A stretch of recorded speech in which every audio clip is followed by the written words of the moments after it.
অন্তর্বর্তীকালীন সরকারটা আলটিমেটলি জামাত এবং এনসিপির হয়ে গেছিল এবং ইউনূস তাদের নেতা হয়ে গেছিল। আপনি খেয়াল করে দেখেন, এনসিপি সম্পর্কে ইলেকশন আগে বলেছিল সে যে অনেক তরুণ নির্বাচনে জিতবে, অনেকে মন্ত্রীও হবে, এটা বলছে না। এবং দুই একটা সিটে, জামাতের আমিরের সিট, তারপরে এনসিপির আহ্বায়কের সিট, এটির নিয়ে কিন্তু কনফিউশন আছে। অনেক জায়গায় যান তাদের নাকি ভোট টোট কম ছিল, কিন্তু পাশ হয়ে গেছে। তো এই জন্য আমি বলি যে ডক্টর মোহাম্মদ ইউনূসকে প্রেডিক্ট করা আসলেই মুশকিল, আসলেই মুশকিল। ধরেন এই যে প্যারিসে গেছে, আনিস আলমগীর ভাই বললেন যে আপনি বলেন 7টার সময় সে একজন এখনও ভিআইপি, এখনও ভিভিআইপি, সে এসএসএফের সাক্ষী, সে তার খবর কোনো পত্রিকায় নেই, কোনো মাস মিডিয়ায় নেই। বিদেশে যা হাঁটতেছে তারপরে খবর আসছে, মাস মিডিয়ার মাধ্যমে আমরা জানতেছি। তো এটা গোপনে যাওয়া না, সোশ্যাল মিডিয়া, সোশ্যাল মিডিয়ায় এটা যাওয়া, গোপনে যাওয়া না, সে প্রকাশ্যে যায় নাই। এবং ওখানে এটা ঠিক যে ধরেন এই যেসব কথা বলা হচ্ছে যে ধরেন যারা সশস্ত্র বাহিনীর লোকজন আছে, যারা গুপ্ত হত্যা টত্যা করে, তাদের সাথে বৈঠক করেছে। যদিও আমাদের কাছে ডাইরেক্ট এরকম প্রমাণ নাই, কিন্তু তার পক্ষে সবই করা সম্ভব। মুশকিলটা হচ্ছে একটি রাষ্ট্রনায়ক বা রাষ্ট্রপ্রধান, সরকার প্রধান, তার সম্পর্কে মানুষের আস্থার বড় অভাব। তার সম্পর্কে কোনো আস্থা নাই, কারণ তিনি তার লাভের জন্য যা ইচ্ছে তাই করতে পারেন। এই হলো মানুষের ধারণা বাংলাদেশের। সুতরাং এই যে ধরেন সজীব ভুঁইয়া এবং হাসনাত আবদুল্লাহ যে 50 কোটি টাকা নিলেন, তারা তো আগেও টাকা নিয়েছেন, বললাম না আমি। ভ্যান গাড়ির থেকে টাকা খায়, V8 গাড়ি চায়, তার দোস্তরা নাকি টাকা দেয়, গাড়ি দেয়। হ্যাঁ, এরকম অনেক জায়গা থেকেই তো টাকা নিছে। অনেক বড় বড় ব্যবসায়ী, অলিগার্ড টাকা দিয়ে দিয়ে, তাদেরকে টাকা দিয়ে দিয়ে নিরাপদে আছে, ব্যবসা করতেছে, সবই আছে। সুতরাং অর্থাৎ দেশটাকে, যেটা উনি বলেছেন যে ওখান থেকে যদি সে ক্লু পায়, সুযোগ পায়, তাহলে সরকারের পতন ঘটাই দিতে পারে। ধরেন মেরে দিল, কিলিং করাই দিল, সমস্যা কি? গুপ্ত হত্যা যদি করতে পারে, করাই দিল। এটা, তবে এখন যে পরিস্থিতি এত সহজ না, এত সহজ না। সে ওখান থেকে কিন্তু অলরেডি এটা কিন্তু মানুষের ভিতরে ধারণাটা তৈরি হয়েছে, যেহেতু তার ভিতরে কোনো বিশ্বাস নাই। আন্তর্জাতিক মহল কিংবা বিদেশি শক্তি কি বাংলাদেশের রাজনীতিকে খোল নলচে বদলে দেওয়ার ক্ষমতা রাখে? ক্ষমতা রাখতে না, ধরেন এই যে সজীব ভুঁইয়া প্রথমে বলছে ডিপ স্টেট আছে, এখনো বলেন কিচেন ক্যাবিনেট আছে। তো ডিপ স্টেট তো ওয়ার্ক করতেছে এখনো, আমার কাছে মনে হয় ইলেকশনের আগে এবং পরে ডিপ স্টেট। আপনি বলেন তো দুদককে, ডিপ স্টেট কি কিচেন ক্যাবিনেটের নিয়ন্ত্রক কিনা? না, ডিপ স্টেট হতে পারে, হতে পারে, কারণ আমাদের দেশে সরাসরি কোনো ডিপ স্টেট নাই আমার ধারণা। কারণ ডিপ স্টেট ধরেন পরাশক্তিগুলোর ভিতরে থাকে, কাজ করে।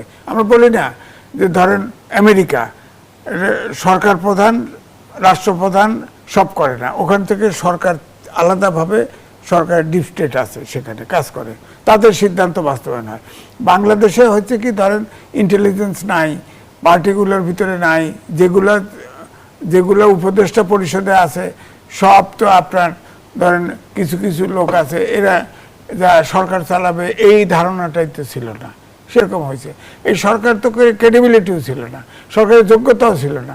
ডিপ স্টেট মানে কি, ডক্টর মোহাম্মদ ইউনূস যা বলতো সেটাই তাদের ওই আপনার কিচেন ক্যাবিনেট দিয়ে পাশ করাতো। যখন বৈঠকে বসে সাখাওয়াত সাহেব বলছে না, বলছে যে 4 জন বসতো গুলশানে, রোড নম্বরে বলছে বসতো, আর উপদেষ্টা পরিষদের মিটিং যখন হইতো উত্থাপন করতে শুধু পাশ হয়ে যেত, উপদেষ্টা পরিষদের কোনো সে ছিল না। হ্যাঁ, উনি কিন্তু সব এভাবে করছে। এখন ধরেন দুদকে উপদেষ্টা পরিষদের ডক্টর মোহাম্মদ ইউনূস সহ অনেকের অভিযোগ আছে, লিখিত অভিযোগ। ব্যারিস্টার সারোয়ার তিনি অভিযোগ করেছেন, মুসলিম লীগের প্রেসিডেন্ট উকিল সাহেব, ওনার নামটা ভুলে গেছি, মহসিন হোসেন, তিনি অভিযোগ করেছেন। তদন্ত হয় না কেন? সরকার তো আমরা দেখেছি রাষ্ট্র কাঠামোর আমূল পরিবর্তন করতে চেয়েছিল, রাষ্ট্র সংস্কারের স্বপ্ন দেখিয়েছিল।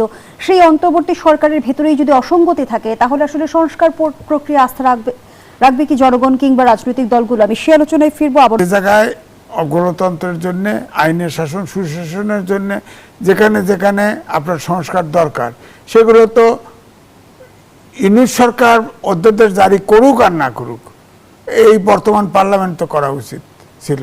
কিন্তু পার্লামেন্ট তো কোনো কিছু তো আমি দেখি ওইভাবে করতেছে না। কিন্তু একটা আইন করছে, কিন্তু আপনার ইয়ার আওয়ামী লীগকে নিষিদ্ধ রেখে সন্ত্রাসবিধি আইন এটা করছে, জামাত বসেছিল ভাবছে আওয়ামী লীগ নিষিদ্ধ হয়ে গেছে, বাহ বাহ, চুপ। এনসিপি কিন্তু বাইরে গেছিল।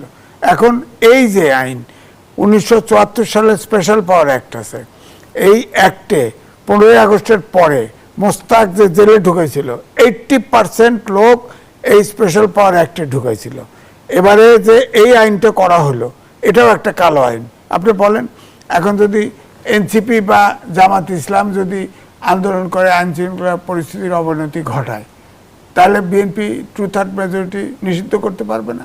পারবে তো। আবার ধরেন জামাত যদি ক্ষমতায় যায় পরে, এই আইনে বিএনপিকে নিষিদ্ধ করতে পারবে না।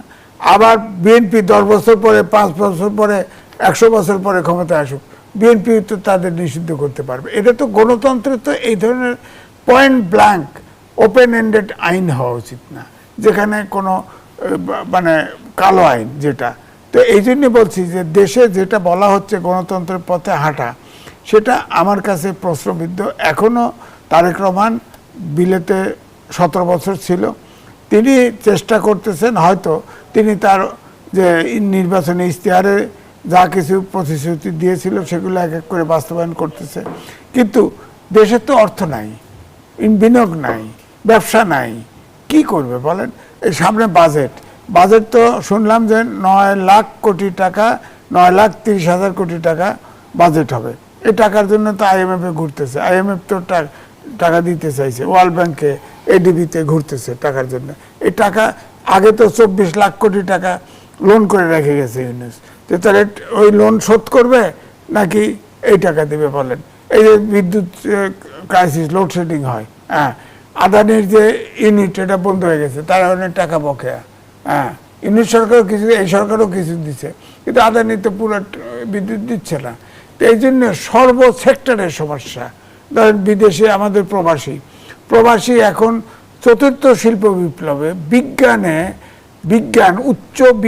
উচ্চ বিজ্ঞান সম্পন্ন শিক্ষা ব্যবস্থা, আমাদের দেশে শিক্ষার কোনো সংস্কার কমিশন হয়নি। হ্যাঁ, এখন তরুণরা শুধু MP হতে চায়, সোজা মন্ত্রী হতে চায়, তারা শিক্ষার ব্যাপারে কোনো আগ্রহ নাই।